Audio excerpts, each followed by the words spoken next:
안녕하세요. 스트레다님입니다. 저는 지금 출장 중에 있고요. 호텔에서 이렇게 영상을 찍고 있습니다. 오늘은, 글쓰기가 왜 이렇게 대세가 됐을까라는 주제로 한번 얘기를 해보려고 하고요. 글쓰기가 정말 왜 이렇게 대세가 됐을까요? 그러니까 요즘에 우스갯소리로 읽는 사람보다 쓰는 사람이 더 많다는 얘기가 나올 정도예요. 그리고 이제 많은 이제 성공한 사람들이 독서와 글쓰기를 성공 요인으로 얘기를 하다 보니까 이게 글쓰기의 대세에 더 많은 영향을 미치고 있는 것 같습니다. 그래서 제가 나를 관통하는 글쓰기나 퇴근하면 한 줄씩 씁니다. 그리고 또 다른 글쓰기 강의에서도 좀 글쓰기가 대세가 된 이유에 대해서 좀 얘기를 하고 있는데요. 그 이유를 저는 사실 5가지로 좀 보고 있어요. 그래서 그걸 하나하나 좀 말씀을 드리려고 합니다. 첫 번째는 글쓰기는 사람의 본능이라는 겁니다. 그러니까 여러분이 만약에 갑자기 내가 글을 쓰고 싶다라는 생각이 들면은 여러분 본능에 이끌려서 그렇게 된 거라고 보시면 그게 맞아요. 그리고 여러분의 본능의 목소리에 이제 귀를 기울였을 때 뭔가 내면의 힘이 나오기 때문에 글쓰기가 더 잘 되고 또 그것이 힘을 발휘해서 또 나에게 큰 무기가 되는 과정을 겪는 거거든요. 사실 인간은 기록하고 표현하고 전달하려는 본성이 있습니다. 뭐 역사서를 봐도 그렇고 지금까지 대대로 내려져 오는 그런 문학 작품들을 보시면 아시겠죠. 제가 쉽게 좀 설명을 해볼게요. 그러면 여러분 맛집을 갔어요. 여러분께서 맛집을 갔는데 맛있는 음식이 나왔습니다. 그럼 여러분은 어떻게 하시나요? 바로 뭐 젓가락이나 뭐 숟가락을 갖다 대나요? 아니죠. 뭐 하시죠? 바로 사진을 찍는 거죠. 그 사진을 찍는 행위는 당연히 이제 기록으로 볼 수 있겠죠. 기록. 그리고 기록하는 이유에 대해서 한번 생각을 해보셨는지 모르겠어요. 자, 기록하는 이유 뭘까요? 자, 왜 기록할까요? 우리는 표현하기 위해서입니다. 근데 뭘 표현하고 싶은 거죠? 내 마음을 표현하고 싶은 거죠. 예를 들면은 나는 오늘 이렇게 소고기를 먹게 돼서 너무 좋아. 기분이 너무 좋아. 내지는 맛있는 음식을 먹으니까 정말 분위기도 좋고 뭔가 마음에서 뭐가 올라와 해서 그걸 표현하고 싶기 때문에 기록을 하는 거예요. 남기고 싶어서. 자, 그런데 여기까지만 하면은 사람이 아닐 거예요. 이거를 전달하려고 하는 본성이 있습니다. 그러니까 이거를 뭐 인스타그램에 올리거나 아니면 페이스북에 올리거나 또는 뭐 가진 방법으로 이제 공유를 하죠. 그 왜 그러는 거죠? 내가 이렇게 기록을 했고 마음이 뭔가 요동을 했고 그래서 이거를 나누고 싶고 그런데 그냥 나누는 게 그냥 나누는 게 아니라 뭔가 반응을 받고 싶은 거예요. 그 반응을 받고 싶다는 얘기는 뭐냐면 결국 관심을 받고 싶고 결론적으로는 이게 인정을 받고 싶은 인정 욕구가 있는 거죠. 그래서 우리가 사실 SNS를 하는 것도 그렇고 글쓰기를 하는 것도 그렇고 뭔가 내 안에 있는 것을 끄집어내서 내 마음이 요동했던 것을 표현하고 기록함으로써 많은 사람에게 이제 반응을 얻고 인정받고 싶은 마음에 그렇게 하는 거라고 보시면 될 것 같고요.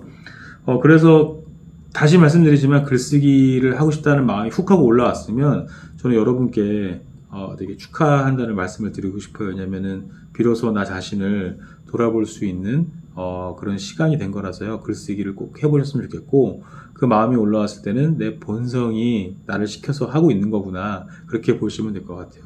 자, 두 번째 이유는요. 이제 콘텐츠의 시대가 됐어요. 여러분 100세 시대라고들 하잖아요. 근데 저희 법정 나이로 해서 그 은퇴하기 전까지 나이가 내가 만 60세예요. 그러면은 60세 이후에 저희가 100세까지 산다고 보고요. 웃긴 말로는 우스갯 말로는 재수 없으면 120살까지 산다 이런 얘기까지 있는데 그렇게 된다고 보면 40년을 뭘 하고 살아야 되냐 나머지 40년을 그래서 사람들은 사실 불안한 마음에 다 뭐가 되고 싶어요. 뭐가 되고 싶어 할까요? 바로 건물주가 되고 싶어 하죠. 왜냐면은 그 직장 생활이 끝난 후, 급여 생활이 끝난 후에 정말 여유롭게 안정적으로 살고 싶으니까요. 그런데 건물이 없다면 뭘 해야 될까요? 저는 온라인에 건물을 지어야 된다고 생각하는데 온라인 건물주가 되는 방법은 여러 가지가 있어요. 뭐 스마트 스토어를 할 수도 있고 뭐 여러 가지가 있는데 저는 모든 콘텐츠의 기반이 글쓰기라고 생각을 하거든요. 그리고 많은 성공한 사람들이 또 글쓰기를 통해서 나 자신을 돌아보고 그리고 내가 무엇을 해야 되나 이렇게 알아갔다고들 하잖아요. 저도 그러고 있습니다. 저도 평범한 직장인이었는데 글쓰기를 통해서 작가라는 표류전을 얻었고 그리고 제가 퇴직을 하게 되면은 정말 글을 쓰고 선하고 강한 영향력을 나눠야겠다라는 비전이 생겼거든요. 이 모든 게 바로 글쓰기로부터 시작이 됐고요. 제 글은 또 컨텐츠가 돼서 또 책으로 전달이 됐고 그것들은 또 강의 클래스로도 탄생을 하고 있죠. 그래서 우리는 어떻게 보면은 제2의 삶을 불안해하고 있기 때문에 또 다른 말로 생각하면은 내 자신의 이야기도 콘텐츠가 되는 시대이기 때문에 우리는 글쓰기를 하고 싶어 한다. 이렇게 보시면 될 것 같습니다. 그리고, 뭐, 퇴직하고 글쓰기를 통해서 작가로 전향해서 인세를 이렇게 받아서 먹고 살고 싶다라고 하시는 분들도 있는데, 사실 그것도 어떻게 보면 1% 내지는 0.5%에 해당되는 얘기인데, 물론 0.5%, 1%에 하면은 뭐, 할 수 있죠. 못할 건 아닌데, 어쨌든 너무 조급해 할 필요는 없다. 그렇게 생각을 해주시면 될 것 같고요. 세 번째로는 이제 고퀄리티 콘텐츠에 대한 수요가 있습니다. 그러니까 우리가 글 쓰는 이유 중에 하나가 우리 속에 있는 얘기를 이렇게 전달하는 건데, 뭐 내 주제에 무슨 뭐 내가 뭐 대단한 사람도 아닌데 평범한 직장인인데 뭐 쓸 게 있겠어 하지만 사실 가장 개인적인 것이 가장 창의적인 것이거든요. 근데 그것을 그냥 있는 그대로만 내면 좀 안 되겠죠. 사실 훈련이 좀 필요하긴 해요. 그래서 뭔가 다른 사람, 그러니까 읽는 사람 또는 내 콘텐츠를 봐주는 사람들보다는 더 깊은 사색을 해서 그 콘텐츠를 잘 갈고 닦아야 되는데요. 그게 바로 고퀄리티 콘텐츠가 되는 거죠. 여러분 뭐 생각해 보시면 쉽잖아요. 내가 할 수 있는 생각, 내가 표현할 수 있는 고만고만한 글을 이렇게 쓴 책을 여러분이 돈을 주고 사서 보거나 시간을 들여서 보려고 하지는 않잖아요. 그래서 고퀄리티 콘텐츠에 대한 니즈가 있기 때문에 내 안에 있는 얘기를 잘 다듬어서 표현하고 싶다라는 욕구가 다 있다고 보시면 될 것 같아요. 그리고 네 번째는 인문학의 중요성이 대두되고 있어요. 그러니까 저는 인문학에 대해서 참 할 말이 많은데요. 인문학이 어떻게 하다 보니까 우리나라 사람들이 좀 어떻게 뭐 이렇게 하다 보니까 어떻게 하면 인문학을 빨리 마스터할 수 있을까 이제 이렇게 이야기가 흘러가는 거예요. 그러다 보니까 뭔가 철학 사상을 달달달 외우고 어떤 음악이 나왔을 때 저 음악 뭐 누가 작곡한 뭐야라고 얘기하면 야 넌 인문학 소양이 깊구나 이렇게 얘기하는데 사실 이거는 인문학이라기보다는 어떤 교양 지식에 가깝겠죠. 그래서 어떻게 보면 인문학은 교양 지식으로 전락을 했다라고 볼 수도 있어요. 사실 인문학의 본질은 사람을 탐구하는 학문이에요. 그러면 사람이 어딨죠?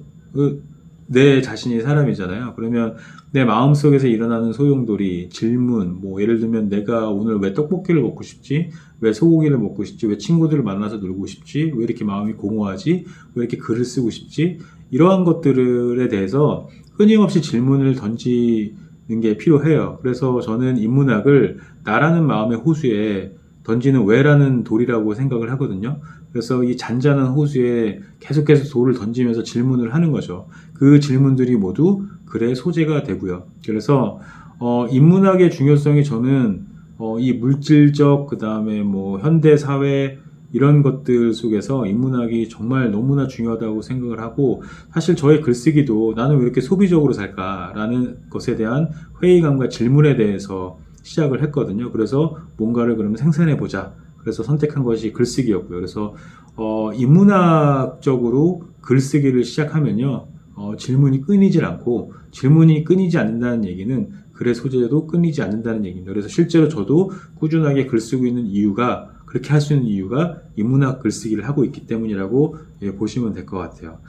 그 다음에 마지막으로 이제 다섯 번째인데 진입장벽이 낮아졌어요. 그게 무슨 얘기냐면 한 10년 전, 한 15년 전만 해도 사실 글쓰기는 전업작가의 전유물이었고 아니면 뭐 대학 교수나 뭐 유명인이나 쓰는 게 바로 글쓰기 또는 뭐 출간이다 이렇게 얘기를 했었어요. 그래서 10년 전, 15년 전에 만약에 제가 책을 냈더라면 사실 저는 좀 많이 안 팔렸을 것 같아요. 많은 분들이 안 봐줬을 것 같은데 지금 세상은 내 개인적인 것도 특별한 이해가 될 수 있고 그리고 많은 사람들이 공감을 얻어주는 소재이기 때문에 작가의 진입장벽이 낮아졌다 이렇게 말씀을 드리고 싶고요.